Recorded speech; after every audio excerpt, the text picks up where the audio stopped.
We'll get started in just a few minutes, everyone. Feel free to join in on the chat and post what you're eating tonight.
Sorry for the rustling. Here we go.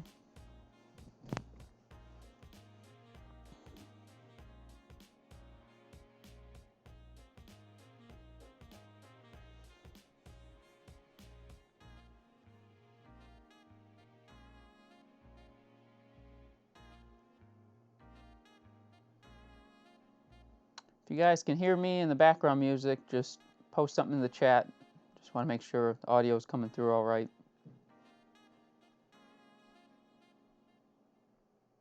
Or even better, respond with what cheeses you're having tonight using that live chat up there, the menti.com link.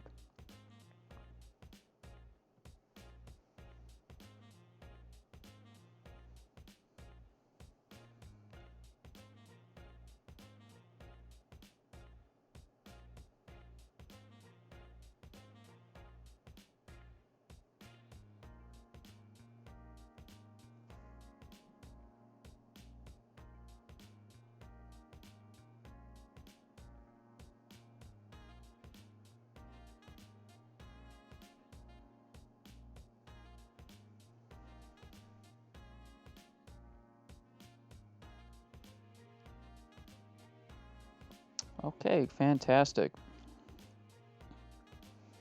There's about a 20-second delay from what I say and what hits you guys. There's a little bit of latency to allow for buffering.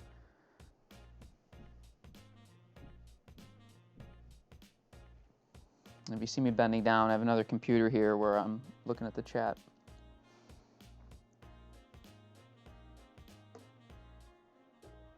Let's see. Oh, nice. We got some brie out there, it looks like. Fantastic.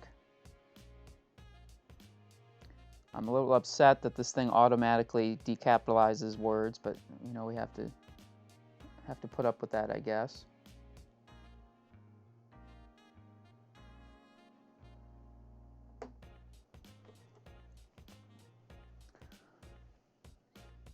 Blueberry American cheese. Wow.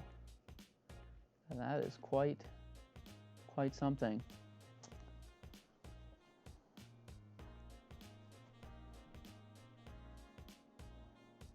Oh, some Purano English cheddar, fantastic. Mount Tam from Cowgirl Creamery, that's apropos. We'll just give another minute or two to see if anyone else wants to join in and watch along, and we'll get to it. We have a few different time zones represented, so welcome everybody from, I think I have all the time zones in the United States covered. Interesting. Oh, let's see, what else do we have there? We got Havarti as well, Parmesan, Colby, fantastic, a Wisconsin original from Colby, Wisconsin. That's what we like to see.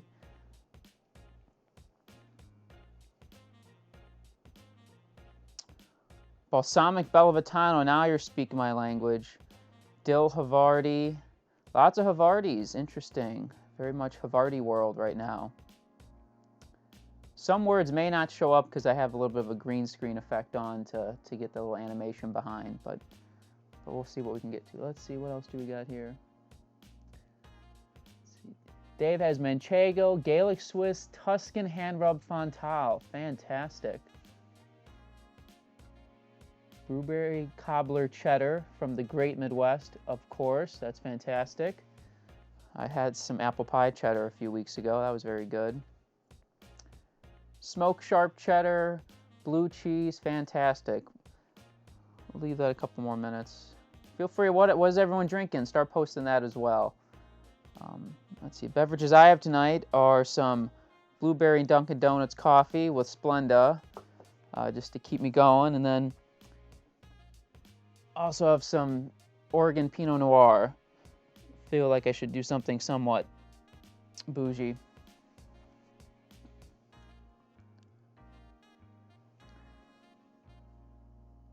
Molly from Wisconsin, Pleasant Ridge Reserve. I'm also having Pleasant Ridge Reserve tonight, so we are definitely going to be representing Wisconsin really well.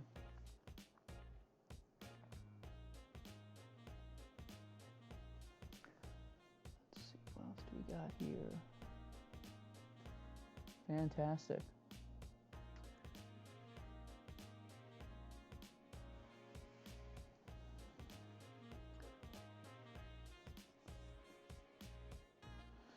Oh, someone, I'm also getting text messages from some people watching, and someone's having Market Side Blue Cheese, which is a product I got to work on from Walmart. Fantastic. I can divulge it comes from the Midwest, so I'm happy to know that you're eating a Midwestern cheese. That is great. A-Drop 27, some Jolly Juice wine from County Heritage. That definitely sounds interesting. I'll give you that. Very jolly.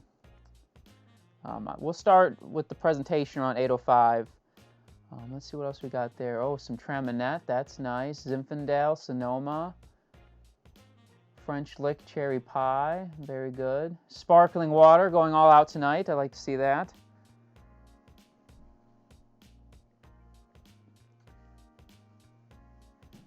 I appreciate everyone texting me, but if you could post it in the chat, that way I only have to monitor one thing. Luckily I get the text on my watch though, so that helps, but forgive me if I don't reply right away.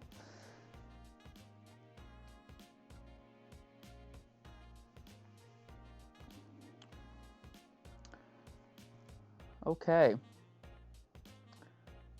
Oh, let's see what else we got there. Oh, Velveeta. Someone has some Velveeta. I have no problem with Velveeta. It's the garbage disposal of the dairy world. All the little extra bits and bobs get added to the processed cheese hopper, so that serves a very important role in the dairy world. Without it, where would all the excess whey and trim and various powders go? So no problem at all with Velveeta. I have been feeling that was added in a facetious way though, which is fine. Okay, I think it's about 8:05, so let's dive in. Try not to keep everyone here all night. I'll leave this running in the background, so feel free to keep adding. You can add unlimited entries, 3 at a time if you'd like. We can revisit it a little bit later, but want to get to the purpose of tonight. Tonight we're going to be taking a little bit of a cheese tasting journey, covering mostly some of the basics of sensory science and how our senses work, the idea of human physiology, how we interact with that. Of course, with lots of cheese and I'm sorry, I'm getting text messages, and so forgive me if I look down at my watch. Lots of text messages. I'm sorry, lots of cheese and beer and coffee and wine facts along the way, hopefully as well. So the plan for tonight is going to be. I showed you that a little early. The plan for tonight is science of the senses, and then we'll intersperse that with tasting breaks, and I'll throw up that chat again. That screen where you can post what you're doing, and hopefully people can start posting some of the things they're tasting and some of the attributes you guys are detecting, whether it's sweet, salty, umami, those kinds of things. So before we get too far, I do want to say I'm also joining in on the fun. This is my live cheese cam. It really is live here. It's not a static picture. I have 3 different cheeses I'll be tasting. Let's see. Oh, cool. I can use my laser pointer on this. It doesn't show up on the green screen, but it shows up on this. I have a goat cheese here. This is a blue cheese and a nice Alpine cheese from Wisconsin here, and some other bits and bobs as well.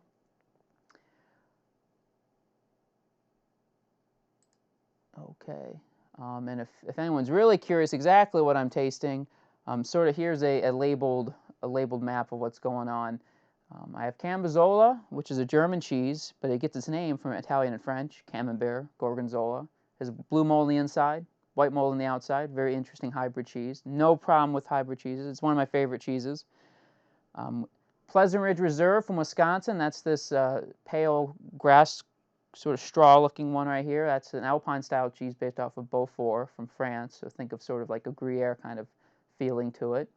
Bone Bouche here is that wrinkly guy in the middle. That's a goat cheese from Vermont Creamery. One of my favorite all-time cheeses. If you ever get it at the store and put it in your fridge, you'll know you have it because your fridge will smell like death while it's in there, but in a good way. Its bark is not as heinous as its bite, I'll tell you that. And then I have some Indiana charcuterie on the board, some Dodge City salami from Smoking Goose down in Indy. They're running a sale right now, so I suggest everyone dive in and try to buy from, shop local if you can, help everyone out in the current situation. Okay, so now let's dive into some of the sensory of what's going on here.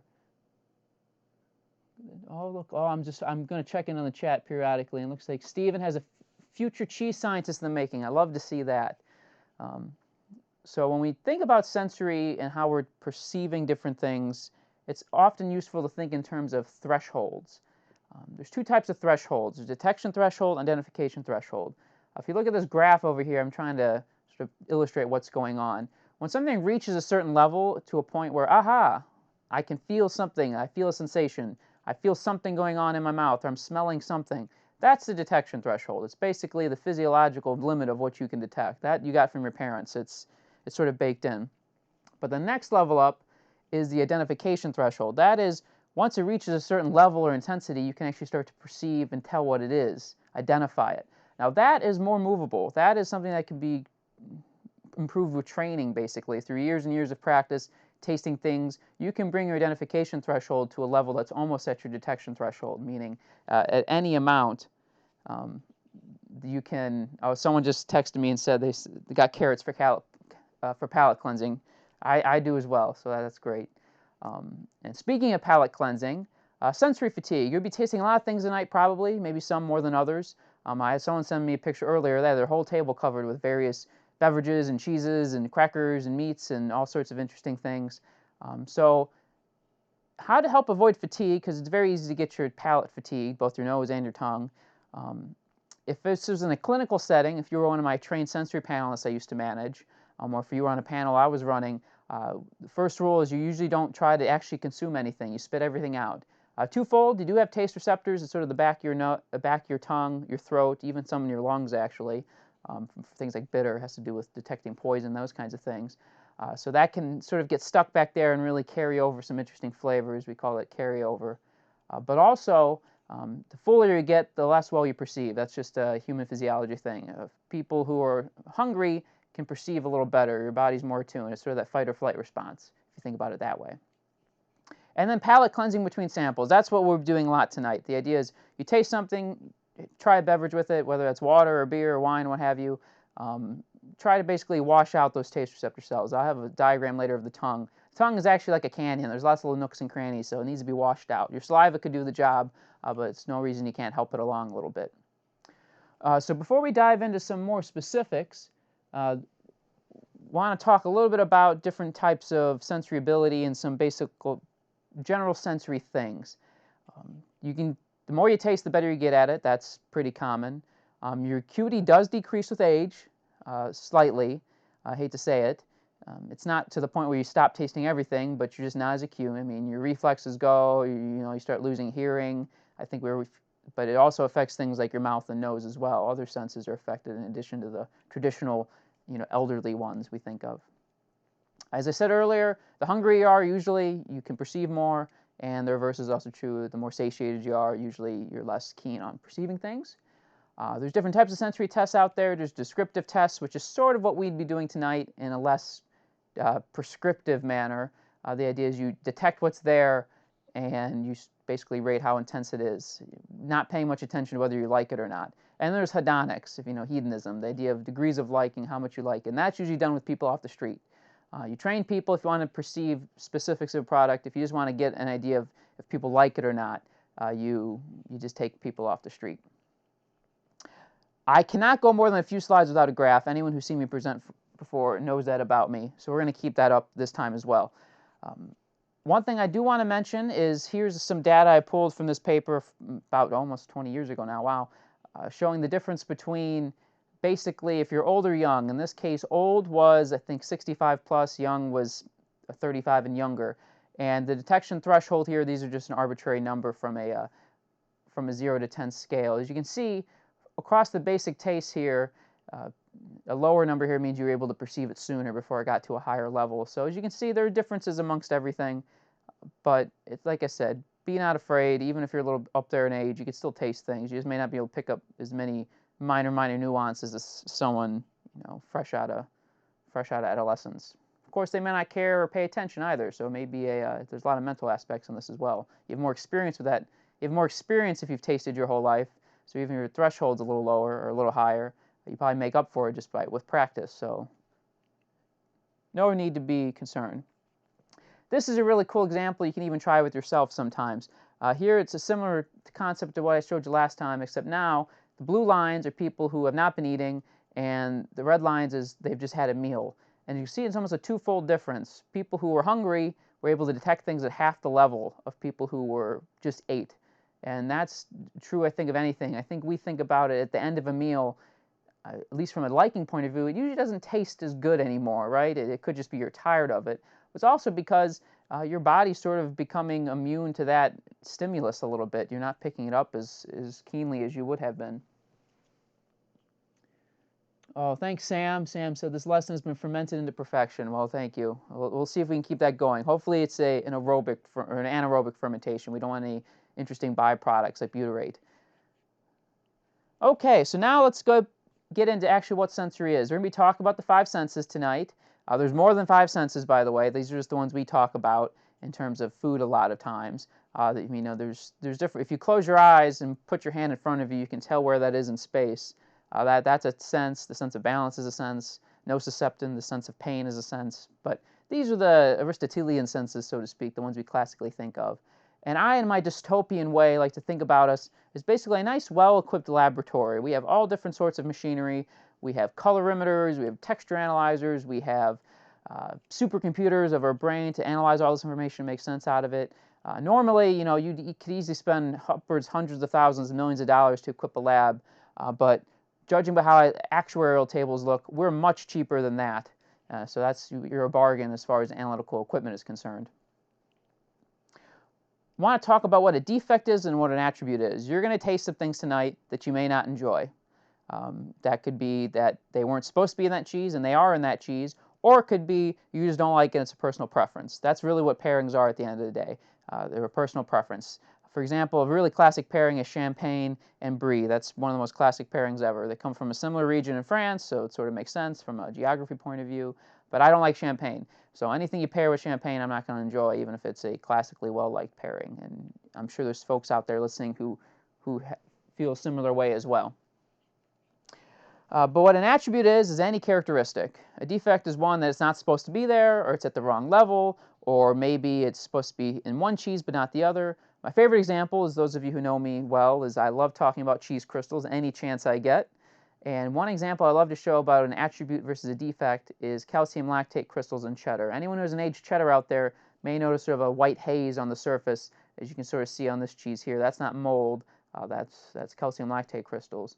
So to illustrate that example, just showcasing a little bit of a piece of cheese here with some crystals on it. I'm asking you, are those crystals, in your mind, a defect or an attribute? And what I'm thinking is being portrayed by this little guy down here. I'm indifferent at this point. I don't know enough about this cheese. Is it a cheddar? Is it an aged cheddar? I don't know enough to know if it's supposed to be there or not. So it is a cheddar. I've revealed that information, so I'm a little more happy. I'm getting there. I'm like, okay, cheddar with the crystals, that makes sense. It could be a well-aged piece of cheese. It says a mild cheddar. Usually mild cheeses don't have these crystals because mild cheeses are young. So that doesn't make much sense to me either.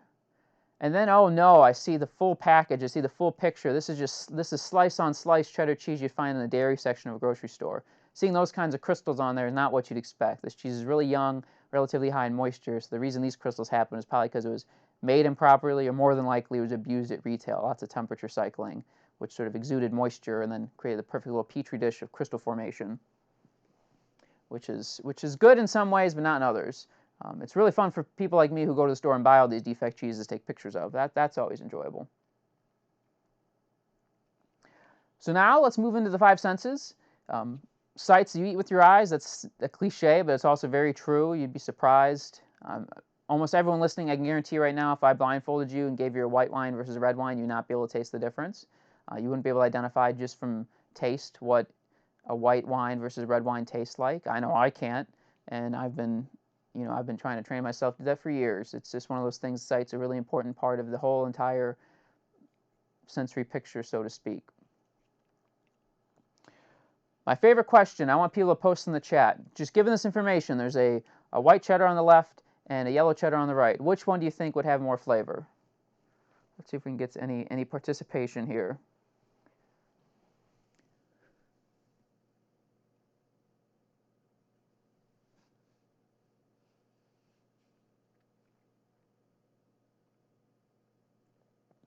I'm still here, just looking at the chat.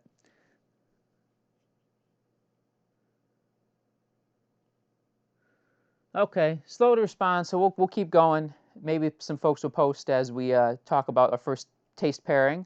The first one I have here is, I sent you guys sort of a matrix. I didn't expect everyone to have a full factorial of 25 different options to try everything together. If you did, all the more cool. Not me, I have a couple cheeses, a couple beverages, and I'll be tasting them sort of interspersed throughout. But now's a fun chance to sort of show some fun facts. Oh, here we go. Okay. So I'm looking back at these answers. Orange cheddar tastes better. Orange, white, age. You know what? The color has no effect on flavor, physically speaking, on a cheese. It's entirely, the extract they're using, annatto, comes from basically a South American herb that's been alkaline. It's been blasted away with high-strength alkaline things just for the pigment. There's really no flavor left in it. You can sort of try some of the concentrate. It doesn't really taste like anything. But it has really powerful perception. I'm from the Midwest, so I like orange cheddar.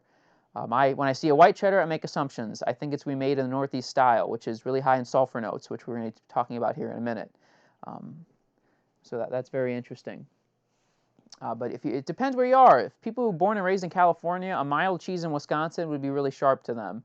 People who are born and raised in Wisconsin, a super sharp cheese to them is just run-of-the-mill. It really is cultural at the end of the day. So here's one of my favorite cheddars on the planet. This cheddar is made by a gentleman named Tony Hook. He's in Wisconsin. He makes a lot of different cheeses. Blue cheeses, soft cheeses, cheddar cheeses, all sorts of crazy things. He's a really talented cheesemaker. He makes a lot of different good cheese. I don't have any Hook's cheddar tonight. I couldn't find it locally very easily, being in Indiana. But if you do get a chance to try some of Hook's cheese, please do. One of my favorites there is called Triple Play. It's a 3-milk cheese that has goat, cow, and sheep milk in it. It's a pretty good cheese. Or here's a blue cheese called You Calf to Be Kidding Me, EWE, calf to kid. So it's a blue cheese that is goat, cow, and sheep, which is pretty cool. Anyone out there having a cheddar, though, especially one from the Northeast, especially one with some age on it, may be trying and tasting something we call sulfur or sulfide. It sort of tastes like a struck match or maybe like a boiled egg. And that has to come about through these compounds right here. These are sulfur-containing compounds. One's example of methane thiol. They're coming from the breakdown of amino acids. Some amino acids in cheeses, what makes up the protein, have sulfur. And as the cheese ages, proteolysis occurs, which is the breakdown of cheese. And you get some free sulfur compounds like these, and that gives you that sulfury, eggy kind of note that you sometimes get with these cheeses. Oh, and by the way, attached to the meeting was a cheese flavor wheel here. Oh, as you can see, I'm using a green screen, so the green wedges on this are sort of they're becoming transparent on this green screen. That's pretty funny. Can you see my face through it? I don't know. Yeah, maybe. That's pretty funny. But you can use this to help find some terms for what you're tasting if you're drawing a blank. It's a good thought starter. And there's a link in that document if you want the interactive version online, if you prefer not to print it out. Looking at red wine has a really complex bouquet, we like to speak. It can be really tannic, so it can sort of make your tongue feel like sandpaper. There are things in wine that precipitate proteins, basically bind proteins on your tongue to make them feel dry and sandpapery, almost like a cat's tongue. That's a common thing of red wine. Some of you might be having red wine. I know I am. I have red wine right here from Oregon that really does taste like green bell pepper, almost grassy. And those are caused by things called pyrazine compounds. They're sort of just a natural breakdown of the wine components in the fermentation process. And to drink with that, since I don't really have any cheddar right now, I think I'll get some of this blue cheese to have with that red wine. I know that may not be a traditional pairing, but I'm going to go for it. It's my favorite cheese. I want some of it, and this is my dinner tonight, so it's a little late.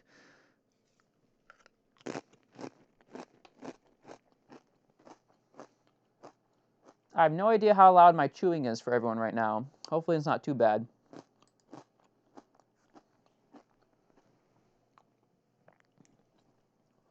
Okay, so now's a chance. I want everyone to dive in, taste what they brought with them,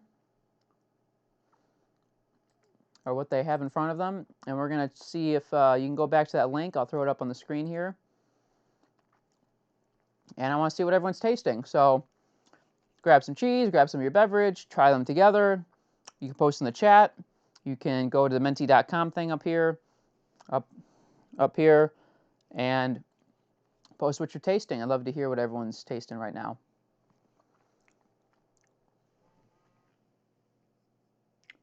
Someone texting me, the chewing is very loud. I will avoid the crackers for the rest of the evening, or I will mute myself next time I chew the crackers. Apologies.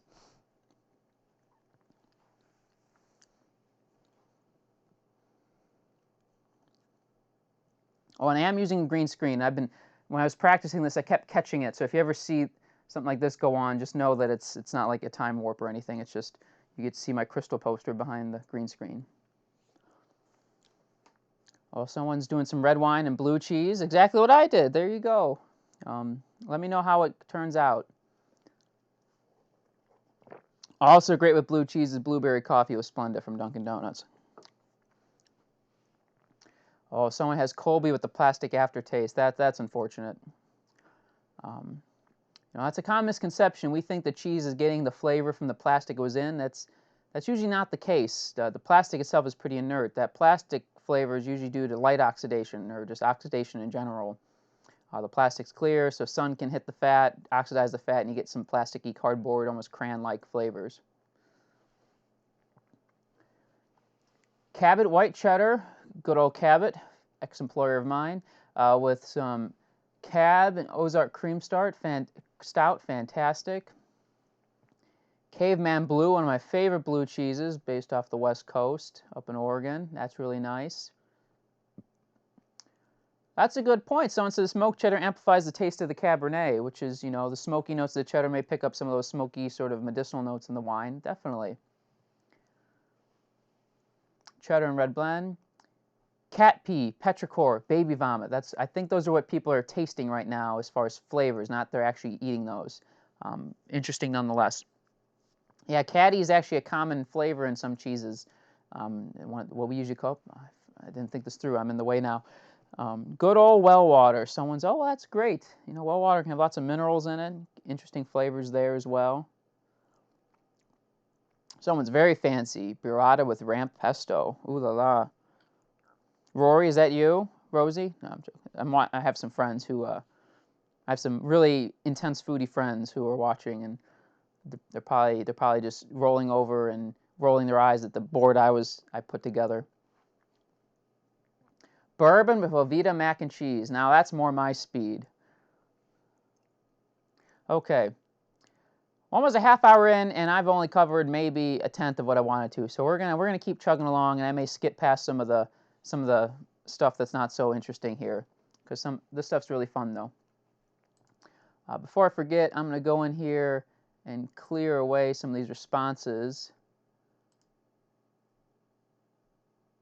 so we're good to go for next time. Okay, let's keep on chugging. So now let's talk about touch. We talked about sight and those kinds of things. Now let's talk about texture, touch. You can touch with your hands, you can touch with your mouth. We call that mouthfeel usually. We don't usually say touching with your mouth. That sounds pretty creepy. Lots of different textures in cheese, and a lot of these have their own terminology in the world that cheese professionals would use. When we say a cheese, sometimes you say a cheese is really crumbly, or it breaks, if you take a piece of cheese and it snaps really easily. Let's see if I have an example of that. So for example, here's a small piece of that Pleasant Ridge Reserve. As you can see, it has some flexion to it. I'm able to bend it a little bit before it breaks. If I was able to bend it a lot, we call that a long body cheese. If it bends only a short distance before it breaks, we call that short or short body cheese. Oh, I don't want to hear me chew. Let me move my mic away momentarily.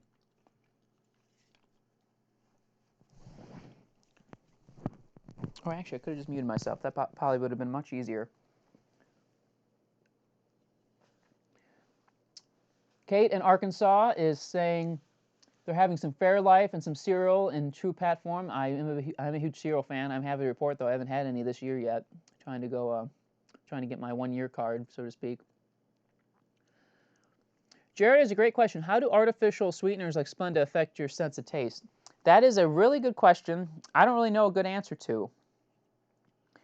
In theory, they're having some sort of similar effect sugar would have on the receptors of your tongue.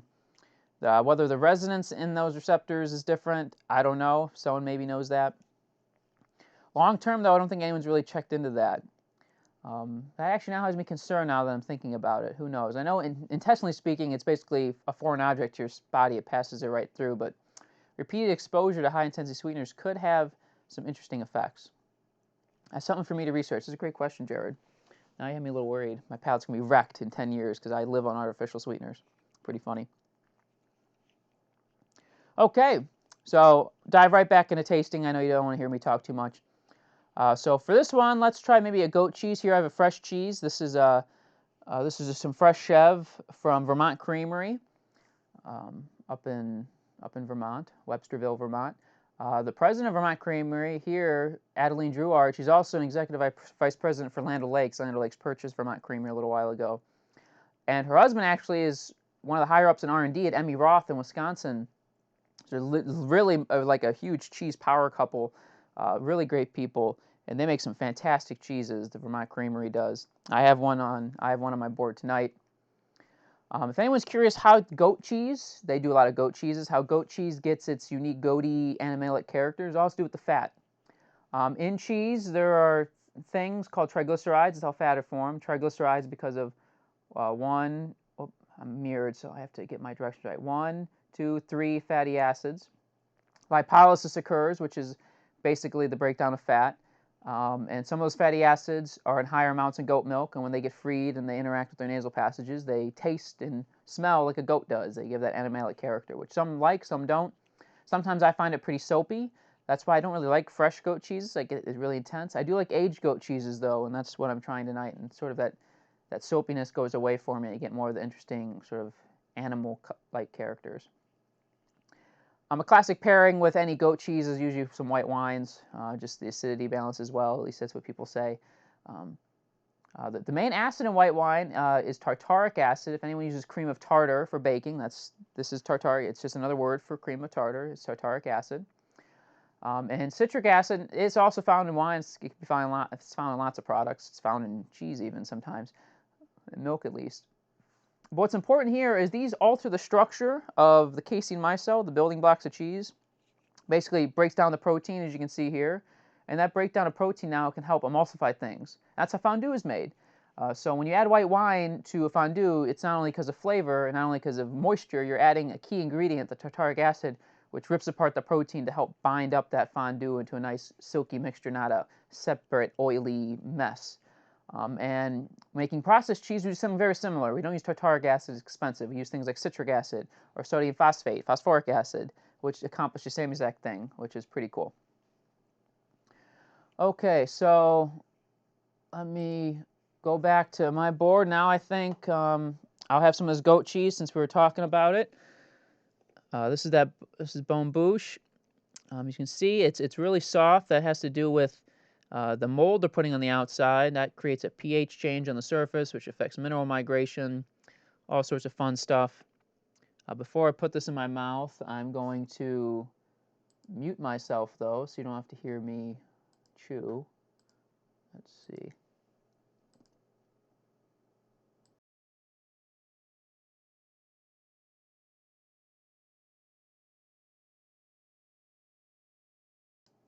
Just check the chat.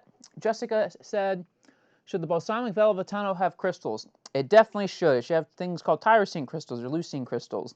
Velovatano, for those uninformed, it's sort of an Italian, almost high moisture Parmesan style made in by Sartori up in Wisconsin. Really good cheeses, and it can have crystals in it, little white specks that sort of give a nice crunch. And that's definitely to be expected. Okay, so I'm putting this back on the screen. Let's see what everyone's tasting right now. These might have been left over from last time, so just add in the new ones. Basil and garlic Triscuits overpower everything else. Well, that's probably true, especially when they're partially artificially flavoring that. Artificial flavors can definitely have even if they're naturally flavors, intentionally flavored items, I should say, things that are using extracts can definitely get really strong, overpowering.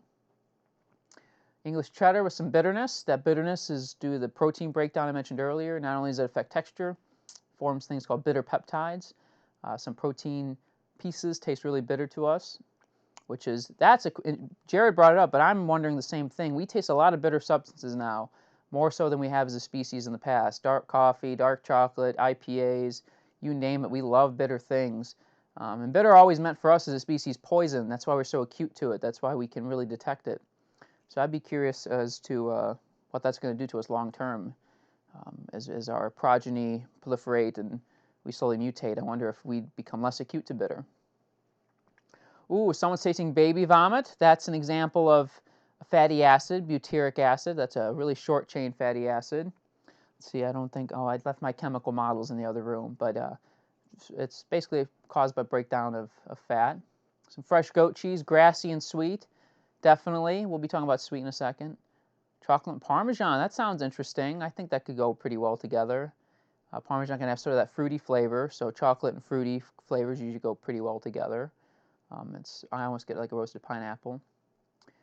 Someone says their goat cheese is very sour. Yeah, if you're eating fresh Chev, it's what we call an acid coagulated cheese, meaning it has really high acidity content. And if it's not in balance with other flavors, it can get pretty sour, pretty tart.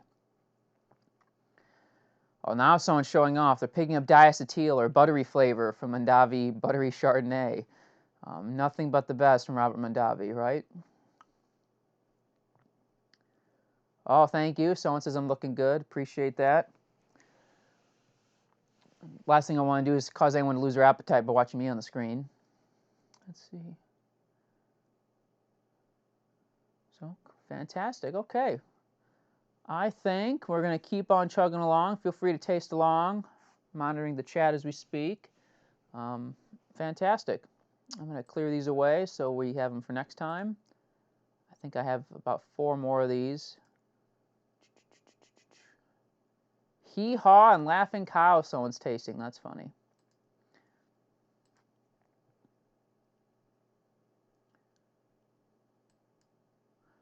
Okay. And here's a picture of fondue. So, on the right, with lots of citric acid added, and on the left, that's actually just a microwave piece of cheddar cheese. But you get the point. Sound. We often don't think about how important sound is in terms of cheese or in terms of food in general. It's often afterthought to us as far as senses. We can sort of think about touch and texture, and we think about flavor, taste, and aroma, but we often forget about sight because it's so initial for us. Sound is something that we usually never cover in food, but it can be really important. If you think about things like potato chips, things that are crunchy, you're conducting a lot of that sound We call that bone conduction. Your teeth is conducting it through your jaw, and you can sort of hear it. I think we're familiar with that. If you chew on something, you can sort of hear it from inside your head. You may be thinking, well, does that have anything to do with Pat? Does that have anything to do with cheese, Pat? There's not really anything crunchy in cheese. But there are crystals, like Jessica mentioned earlier. She had some of that Bella Vitano. And you can get a crunch every now and then, and people who know what those are and seek those out, that can be an important part of the full sensorial picture. So if you're not getting that crunch, that bone conduction through your head, you may be thinking, oh, this cheese isn't as well aged as I was hoping it would be. Well, let's see. Jessica says she loves the crystals. Fantastic. Okay, let's see.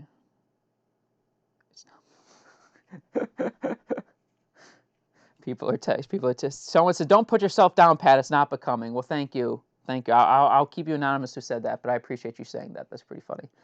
Let's see. Another example of sound. Here we have basically cheese curds. If you're familiar, you can get the squeak as the cheese curds are squeaking, which is pretty interesting.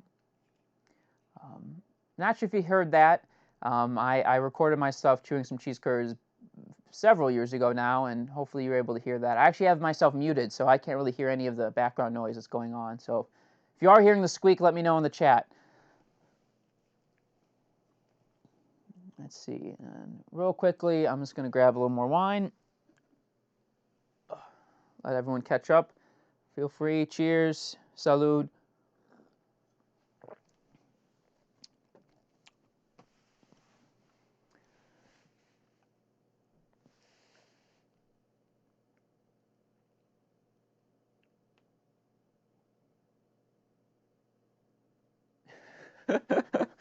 Kate in the I just saw the chat. Kate in the chat says, "We heard it. Don't do it again." I'm almost tempted to do it again, but I will not.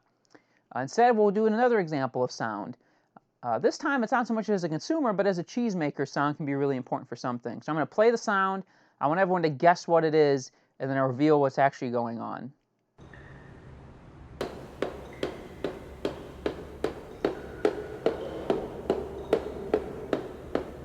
Maybe hearing a tap, tap, tap, tap, tap, thumping. So if you have any idea, Roy says that those the cheese curds was serious ASMR. Well, I agree. I think that's very comforting noise, especially I haven't had fresh cheese curds in a couple years. These ones that squeaked. Okay, so anyone has any idea what the thumping is? Post in the chat before I reveal it. I don't want to give away the denouement too soon.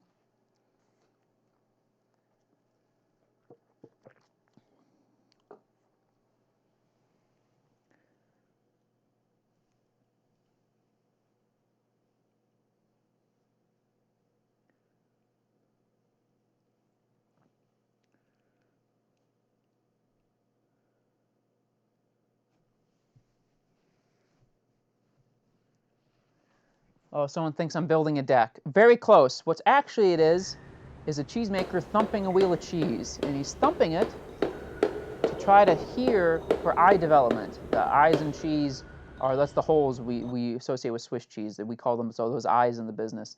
As you might imagine, the more there are, the more hollow sounding it is.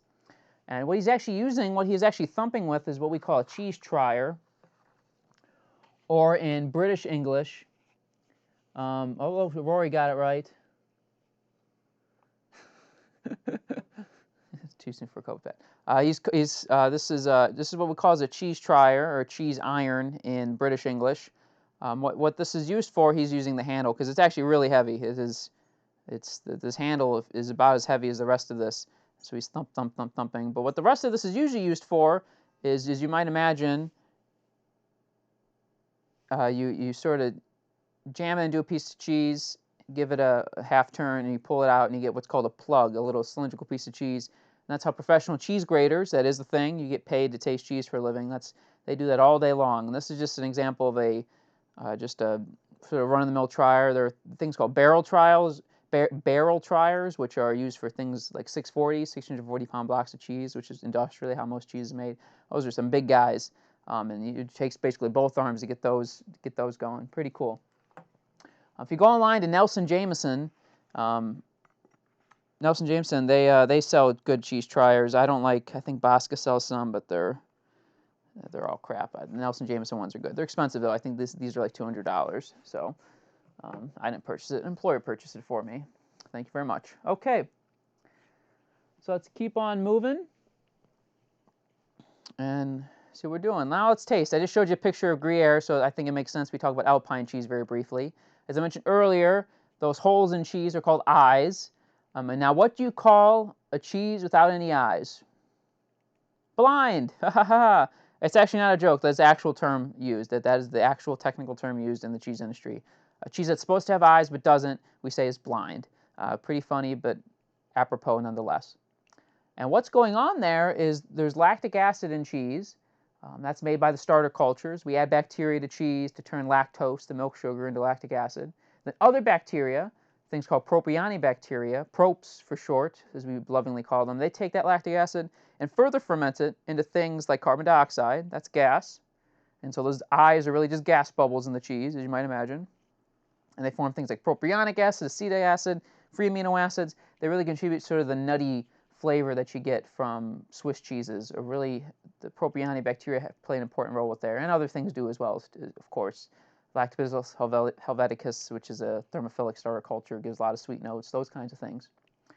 So to go with that, I figured if anyone has some Pilsner out there, have a Pilsner with it. This is actually a pairing I personally enjoy, even though I rarely drink. But I do like sort of the fruitiness and the floral notes going with the sort of the fruity, sweet Swiss cheese as well, Alpine-style cheeses. What's unique about Pilsners is they use a really particular type of hops called Saaz hops. And those are really high on a compound called beta-farnesene, which gives a really unique herbal, woody, fruity. It's literally indescribable. It does not translate. You have to sort of smell it. You have to smell these hops to understand that they just have a really unique, quote-unquote, noble character to them, which is pretty interesting nonetheless. Okay, so now let's dive back and see what people are tasting. Well, I guess I should show you what I'm tasting now. Alpine cheese. I'm going to have some more Pleasant Ridge Reserve. Here I actually have some raspberry jam I made because I found a bunch of almost expired raspberries at a grocery store, and I figured I'd do my best. It's pretty soft. I add a lot of pectin to it, but this is actually sugar-free. I use more sucralose. I use more Splenda for this, which I thought was pretty funny. Probably shouldn't do that now. You guys have me worried.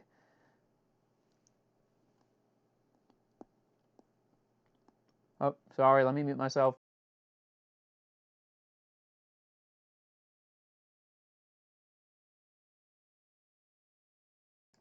Okay, that was good. I love raspberry jam with lots of cheeses. The sweet and salty really does it for me. Okay, let's see what everyone's tasting now, though. I think that was from last time, the garlic from the ramp pot pesto. I don't know. I think I like garlic with a lot of cheeses. I also like seafood with cheese, which I know for many years is considered a big faux pas.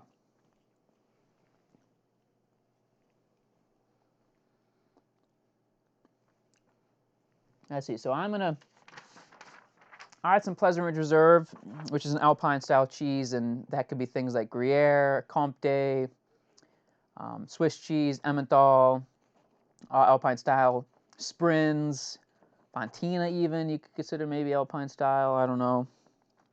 But using the flavor wheel here, I'm going to try to use some terms off it that I got from it. I got some pretty big grassy notes, which I have categorized under the vegetal and feedy flavors. I got, of course, some salty and sweet. It's umami. That umami is sort of that mouth-watering savoriness as well. So that was pretty interesting. My piece actually had some rind on it, and that I got ammonia. Ammonia is a function of protein breakdown, just like the sulfur is. But ammonia, if you've ever been in a cheese aging space or meat aging space or any food aging space really that has protein in it, you'll get lots of ammonia flavors. Someone asked wine or Diet Coke. Diet Coke all the way. I like Diet Coke. Coke Zero actually I prefer. I've told the story to a lot of people, but you know, there's interesting things like why do they come up with Coke Zero after already doing Diet Coke? Because back in the day when they made Diet Coke, the sweetening systems they had at the time that weren't sugar, the calorie-free ones, were aspartame, which is a protein by the way, but we'll talk about that in a little bit when we get to sweetness. they had to flavor that Coke in such a way that it tasted distinct from Coca-Cola. If you ever had Coke with Diet Coke side by side, not only does the sweetness taste weird, like a little bitterness, but the flavor itself tastes really different as well. That's sort of just a function of the technology you had at the time. Well, things got better over time, and now they had advances in sweetening technology and advances in flavor technology. They could better mimic Coke flavor with a sweetener that could be stable under those conditions. They use a combination of sucralose, Splenda, acesulfame potassium, or ACE-K. And so if you want Coke flavor but no calories, you use Coke Zero.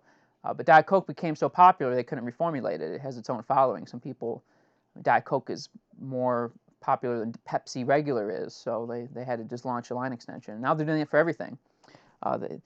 They have even Mountain Dew Zero Sugar now, as opposed to Diet Mountain Dew, which is pretty funny. Murray Max Extra and some low rent, Cab Sauv, raspberry grapes, and boozy. Now that sounds like a match made in heaven, all those things.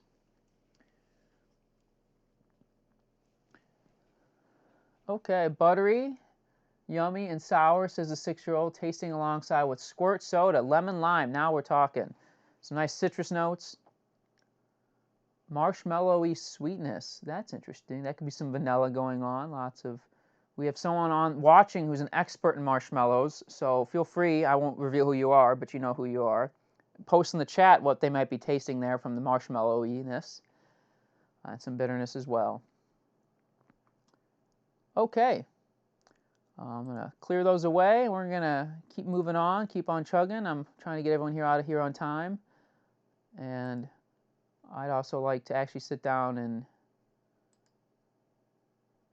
eat the rest of this cheese board. So let's see. Okay. Back at it. Aroma. Now we're getting to the meat and potatoes. Aroma and taste are really what we think of sensory. There are 4 main things to keep in mind when we talk about aroma when perceiving food or anything for that matter. It doesn't have to be food necessarily. Let's see. One is respiration. Now when we say respiration, we think of breathing, but we breathe through our nasal passages. It can get up in here in the olfactory glands a few different ways. We have orthonasal respiration, which is through the nose, like that.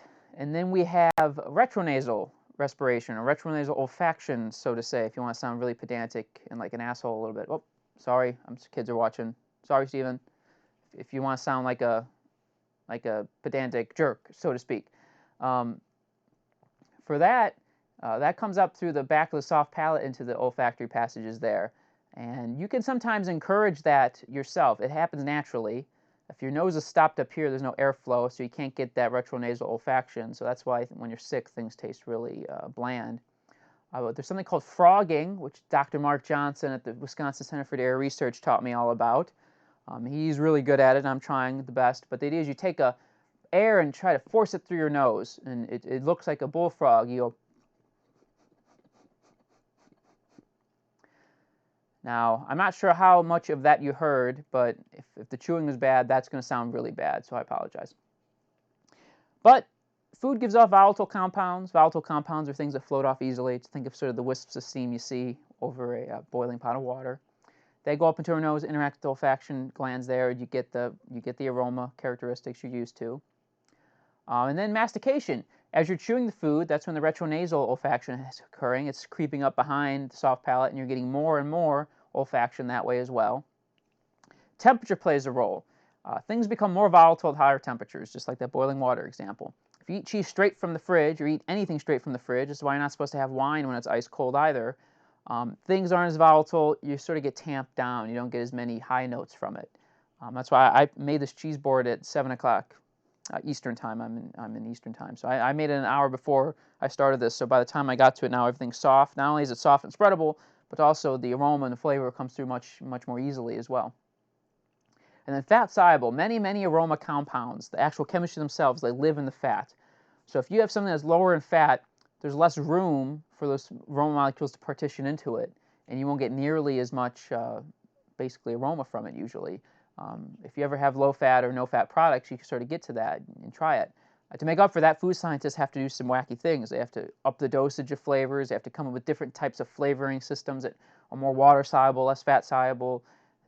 crazy things like injecting aroma into a package itself in the headspace to try to trick you into thinking it has aroma and flavor, all sorts of cool things. Okay, now it's another tasting break. Here we're going to taste an example of an Italian cheese. If Molly's listening, she knows, this is pretty funny. When Italian can cover anything. It could be a Taleggio, it could be a Parmesan, it could be a mozzarella, it could be, pizza mozzarella, stuff you get on Pizza Hut. But here I want to talk about Parmigiano Reggiano, which I think some people have out there.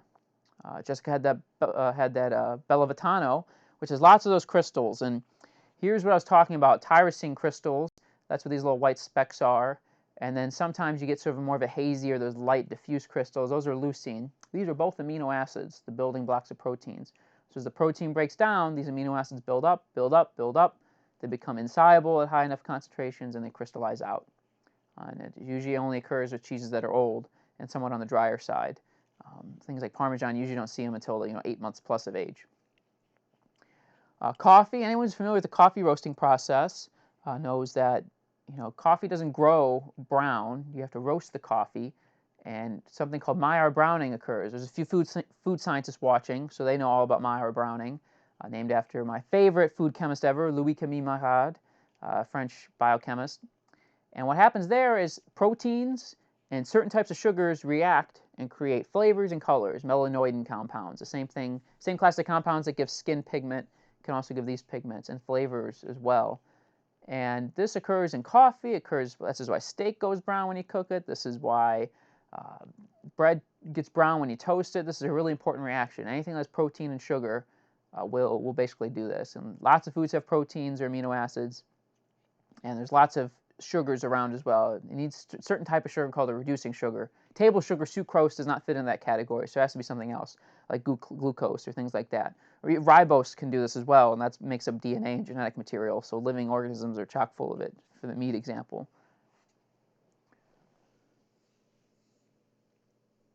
Okay, Sam Lewis said, can you cleanse your nasal passages like you cleanse your palate? That's actually a great insight. And yeah, when I had my trained panel in Wisconsin, we actually had coffee beans that when they got it's not so much cleansing as it is basically drawing them into something else. If you imagine smelling cheese all day, has a really unique, has very buttery, meaty aroma. And so not so much to cleanse it, but basically to jar it into a different place so you could sense that other aroma more. We'd smell some coffee grounds. Which has its own very distinct aroma, and that way, when you go back to smelling cheese, it smells distinct now. It smells new again. But the actual cleansing itself, you can also do. It's really common to smell yourself. Like you'd often see people who taste for a living smell their elbow like that, optimally without clothes with detergent aroma. But you smell your skin. Your skin is a really mild aroma, assuming you don't have a bunch of lotion or perfume on. And that's a common thing to do as well in sensory circles, to sort of get rid of that lingering nasal passage aromas.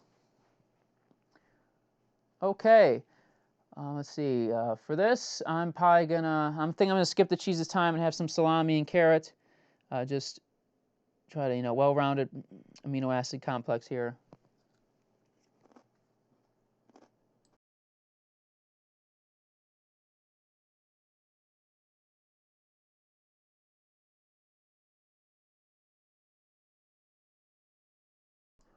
Okay, what's everyone tasting? Post about it. Steven says they're letting the kids use crayons to reset their olfaction. That's pretty clever as well. Hopefully none of your cheeses taste like crayons. Hopefully they're not too oxidized. All right, normally crayon's a 4-letter word for us. In the cheese world, at least.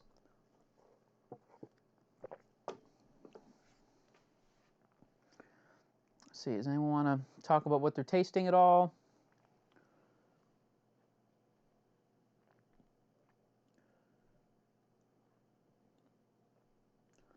A couple minutes, then we'll move on.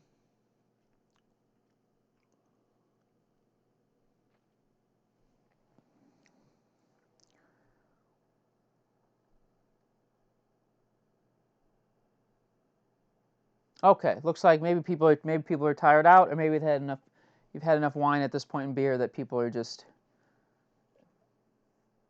not doing much typing, which is perfectly okay. We'll keep on moving then. Okay. Here's an example of Maillard Browning in cheese, actually. This is a can of Parmesan cheese, shaker can parm, that comes in the green jars that you can find in the center aisles at a grocery store. And over time, it will naturally go brown. You can encourage it to go brown in some ways. There's things called galactose in cheese, which is a residual end product of some fermentation that happens, improper fermentation in cheese. And this is an example of Parmesan. This went brown in a refrigerator in just a matter of weeks. So it should tell you that things were really going wrong.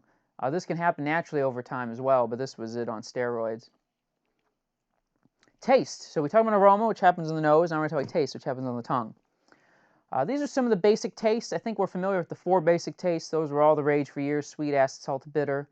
Then there's the 5th taste, umami, which is that savory, meaty note. And now there's a 6th taste, which was discovered right here in my alma mater and now newfound PhD program here at Purdue. Oleo gustus, the taste of fat, was discovered here in the nutrition department, Richard Mattis. We won't go into the cool chemistry of that, but that was enough for some sensory scientists to say there is indeed a 6th taste, and it's fat. But to give you an idea of where sweetness comes from in cheese, there's no real sugar in cheese. There may be some residual lactose, but lactose doesn't taste that sweet. Even there's galactose, which is a breakdown product, it itself doesn't taste sweet enough at the levels to really do anything else. If a cheese tastes sweet to you, that usually means 2 things. Sometimes we say a cheese is sweet if it's just low in acid. And a lot of times cheesemakers refer to that way. They'll say, oh, that's a sweet make, meaning they made a cheese that was low in acid. And if the idea is lower acid, the natural sweet notes of dairy come out more. But then there are actual products in the cheese itself that taste sweet to us. They could be things like those browning products I mentioned from Maillard Browning. Or more likely than not, they could be things like free amino acids or certain peptides that taste sweet to us. Aspartame, for example, the sweetener that comes in the, what's the name, Equal, I think, the blue packets.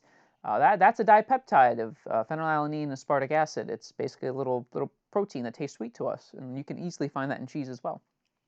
Acid, the most common acid in cheese is lactic acid. Some cheeses have lactic acid added directly. Others use cultures, which ferment the lactose and make lactic acid. Some cheeses, they skip all that and add citric acid. They can add vinegar if you're doing cheese at home, acetic acid.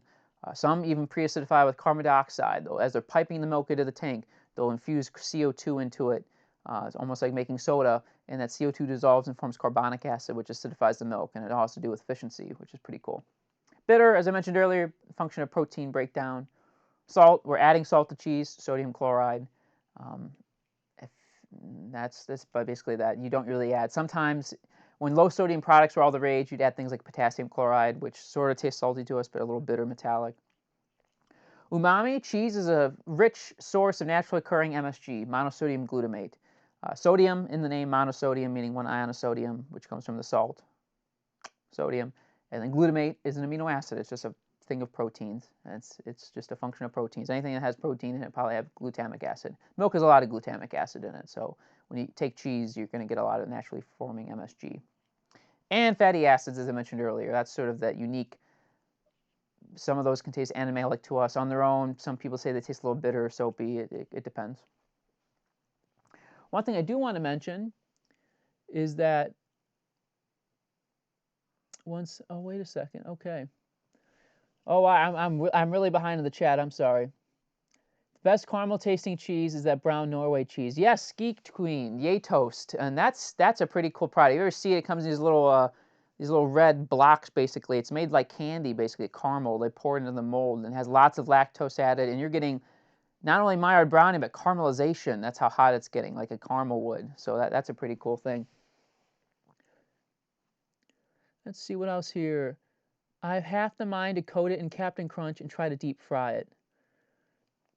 Wow, Stephen, you're gonna inflame some people with that one, but I'd love to try that deep fried Ski Queen and Captain Crunch coating. Now that sounds good. I will move back to Arkansas just to try that. Okay, so now let's talk a little bit about taste modifiers. This is a really fun part of the sensory world that you can actually try at home if you have a few bucks to blow on Amazon. Potentiators, things that increase taste perception, umami and salt and mild acids. If you're familiar with that cookbook out there, salt, acid, fat, heat, those kinds of things. That's sort of what this is saying. Umami, meatiness, savoriness really helps round out and bring out taste overall. Salt is a taste accentuator. Without salt, things taste less like what they're supposed to taste like. And then mild acid as well. Example I like to give of that is actually Swiss cheese, Emmental. It's actually pretty low in sodium. Most say you take an Emmental, you can have half the sodium content as a cheddar, but it doesn't taste half as salty. That's because there's lots of other interesting organic acids in it, like propionic acid, acetic acid, in addition to any residual lactic or citric acid. And that can help potentiate that salty flavor, like I mentioned earlier.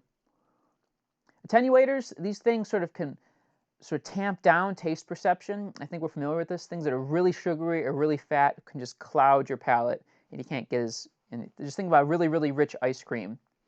It may have a really strong chocolatey aroma, and when you go to taste it, and your palate sort of gets covered in that, and you go to taste something else, nothing really tastes the same again because your palate's been sort of wrecked because this sort of tamps down your taste perception. And it could just be a physical function as well of coating your taste buds. And then modification, this is fun. Miraculin, if you ever heard of miracle berries, you can buy these tablets on Amazon, chew them up, put them on your tongue, and they basically cause different receptors on your tongue to behave differently. So sour things taste sweet, lemon juice tastes like lemonade, hot sauce tastes like sweet hot sauce, I don't know, those kinds of things. It's fun. Cynarin, that's a compound naturally found in artichokes. If you ever notice, after you eat a lot of artichokes, things taste sweeter than normal. Most people think it's because the artichoke itself is really sweet. It may be, but it's actually physically affecting your tongue and its perception, and things taste sweeter. And then detergents. This is something everyone's familiar with, I know, at least if you brush your teeth. Who here, after they brush your teeth, go to drink your morning orange juice, and it tastes not good? It tastes really, really weird. That's because there's something in toothpaste called SDS or SLS, sodium lauryl sulfate, sodium dodecyl sulfate.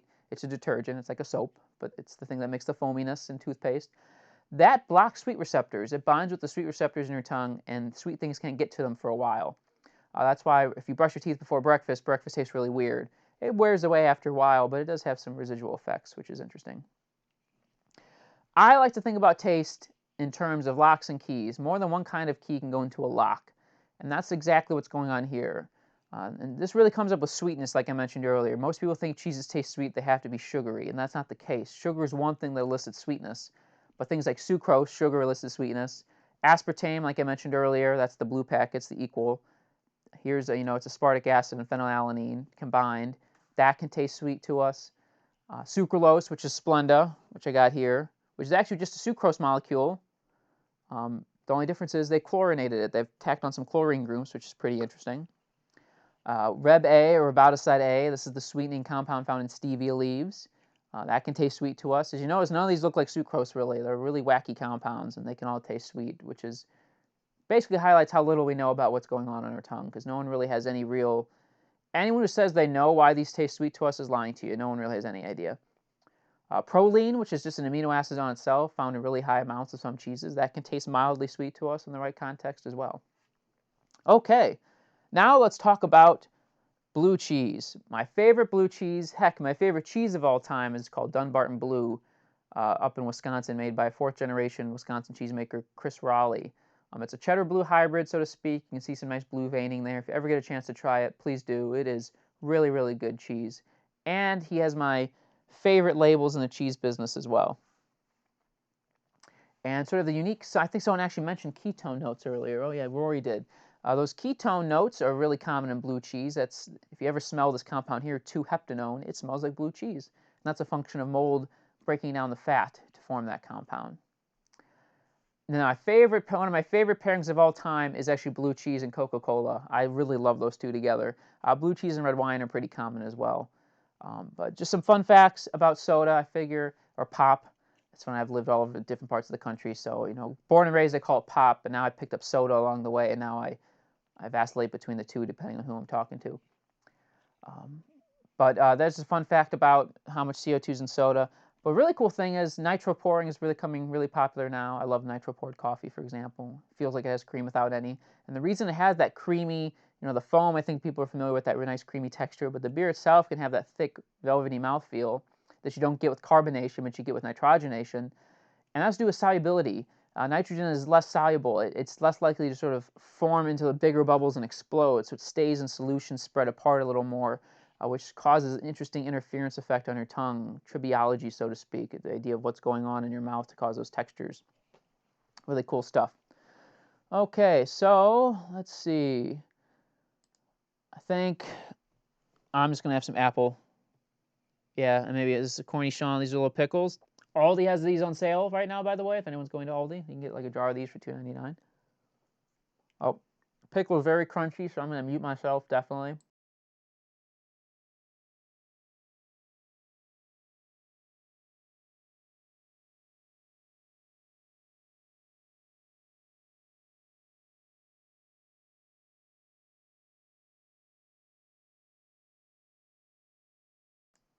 I saw in the chat that Rory likes root beer and Bailey Hazen. Bailey Hazen Blue is a really, really nice blue cheese made by Jasper Hill up in Vermont. One of my favorite blue cheeses, probably my favorite Vermont cheese actually, is Bailey Hazen Blue. It's a really good cheese. If you ever had Stilton, just think of it in terms of like that, sort of that, and then it comes in a nice wheel and it has some nice bluing. Let's see, what comments do we have up here right now? Someone's still worshiping the Caveman Blue. It's really good. I see Rory put up that blue cheese and root beer. I really dig root beer as well.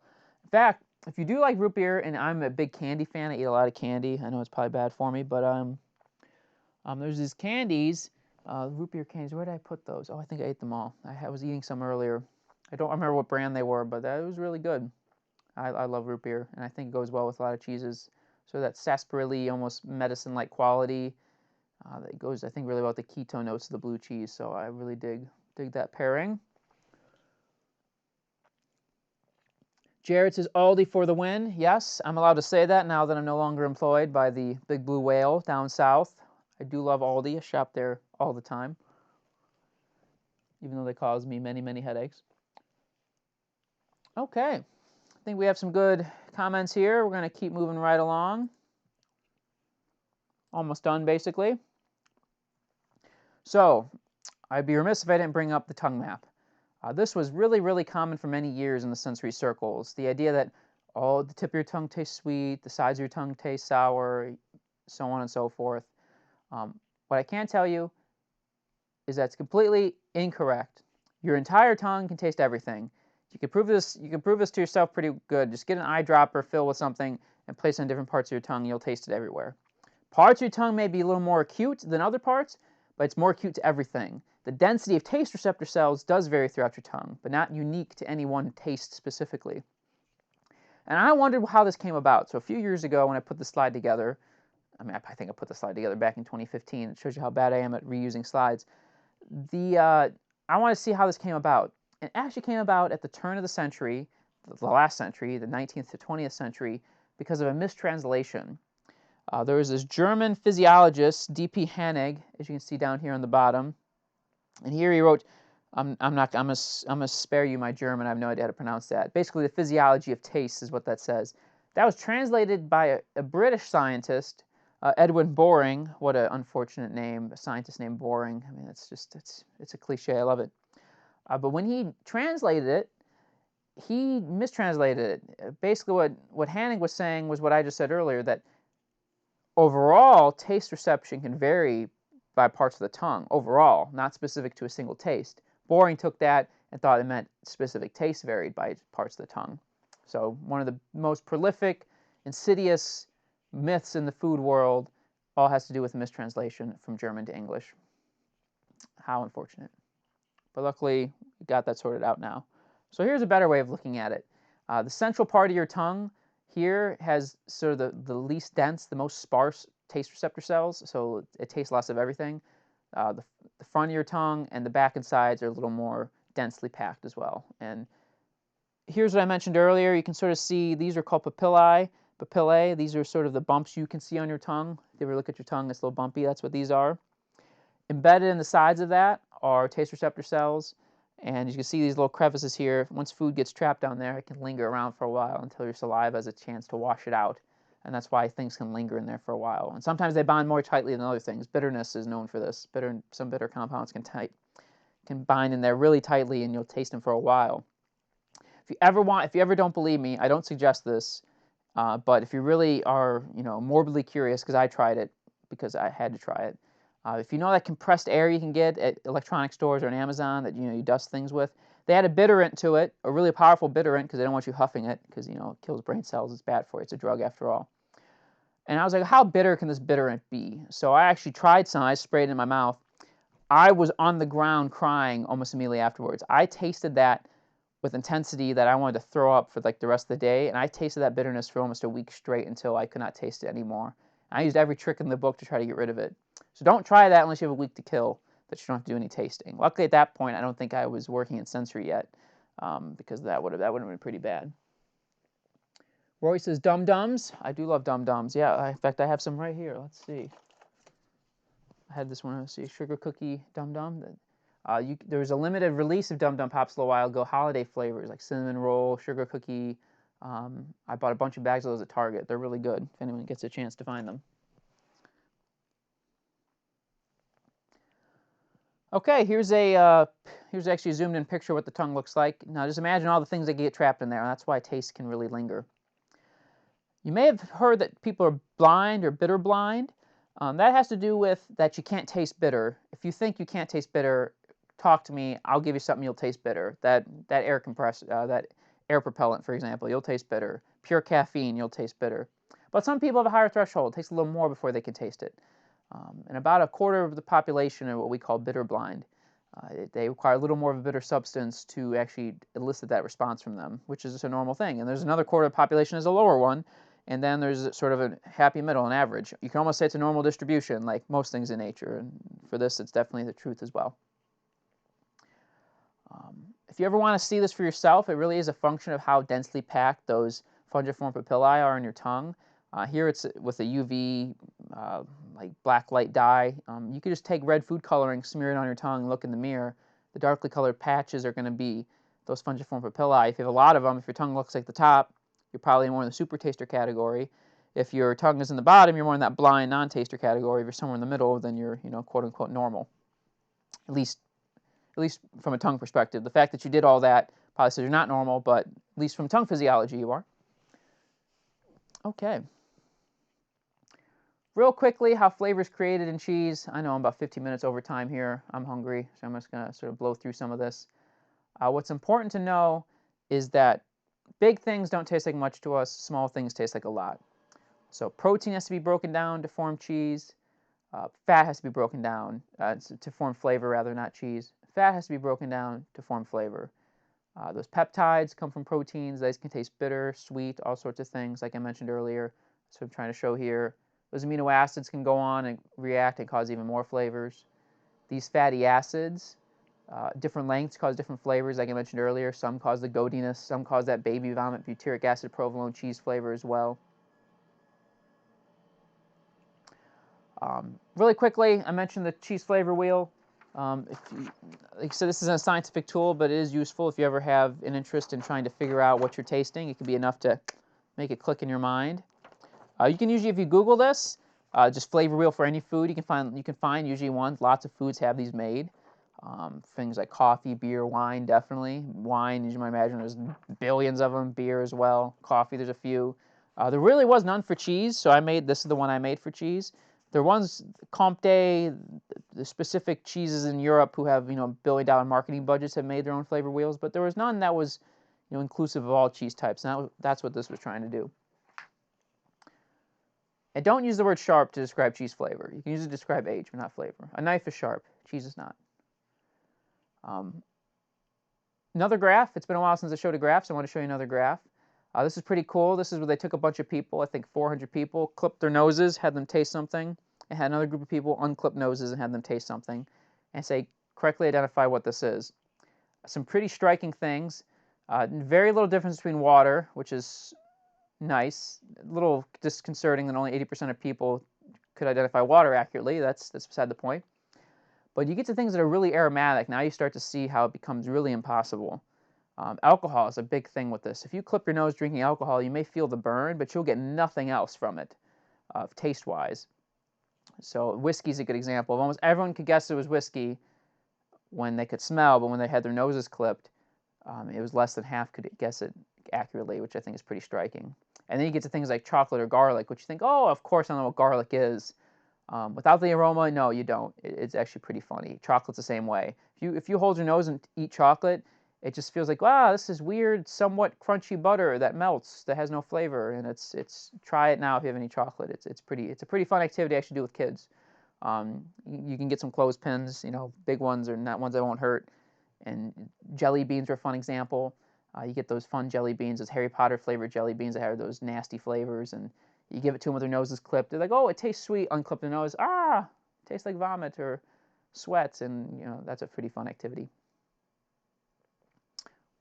Suffice to say, the whole is greater than the sum of its parts. You need flavor and you need taste and aroma to get flavor. Okay, so I think this is the last one I have as far as a pairing. This is for a white mold cheese brie. This is one of my favorite bries, Little Lucy Brie from Redhead Creamery up in Minnesota. This is the cheesemaker there, Alice. You see how he gets his name, Redhead. She's a redhead. All the redheads in the family. The unique mushroomy, sort of earthy aroma in brie has to do with the breakdown of fat. Just like in blue cheese, there's breakdown of fat. In brie, that mold is also breakdown of fat. It's forming something called mushroom alcohol, 1-octene-3-ol, which tastes a lot like mushrooms. They're sort of earthy forest floor flavors. Also, powerful mosquito attractant. So beware if you take this out on a picnic. A classic pairing with brie is champagne. Champagne is one of the most studied alcohols on the planet. The French have spent millions of dollars studying the flavor of champagne. Here's some example flavor compounds in champagne. Things that cause you have things called lactones, which cause some of that sweet, milky, fruity flavors, also found in cheese, and brie cheese, so maybe that's why people think they go together. You get some more interesting phenolic type compounds that are been oxidized that form really interesting fruitiness, and like this one's supposed to taste like guava or some nonsense like that. And maybe you're wondering, Pat, why did you put this picture here of someone pouring champagne? I had some colleagues and friends up down in Arkansas who started their own little event space, and I actually got to be one of the model people in their photo shoots. If you look over here on the right, this is my debut and my ending of my modeling career, getting to watch this gentleman who I forget the name of pour champagne. Real fun night, regardless. So that was pretty fun. With that, thank you very much.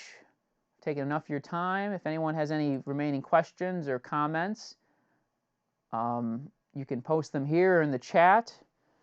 Feel free to keep on eating, tasting, all sorts of fun stuff. I'm going to have some more of that Pleasant Ridge Reserve.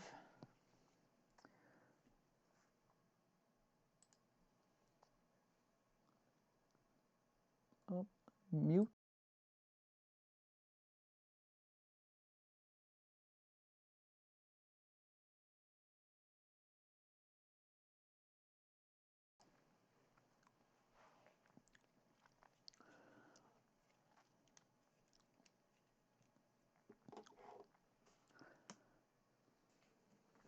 Oh, no problem, someone thing.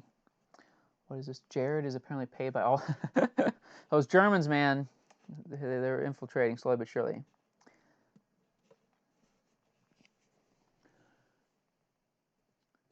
Thank you, everyone. I'm probably going to stop the stream now just because it's hard. It's funny. I probably should... maybe I should show you this. This is pretty funny. I have a mess of cables. It's quite the operation right now to get this going on. If you want to see behind the curtain, so to speak, literally. But it's pretty funny if you guys are curious of what Brie and 7-Up. That is a great pairing. 7-Up basically is virgin champagne after all, and has that same citrusy notes, which I like. Someone says Pinot tastes much more vanilla with Brie. That's an interesting thing. That's an interesting observation. But here we go. Let's see if I can... Okay, hello. Hello, everyone. Can you see me? So I got my green screen here. I have a laptop here with a whole mess of cables, as you might imagine. I have external display here with my slides, one light source, another light source, fourth light source, computer with the comments, flavor wheel, another light source. So forgive me if I look like I was wildly moving around, because that's sort of what was happening, me trying to keep all that stuff together.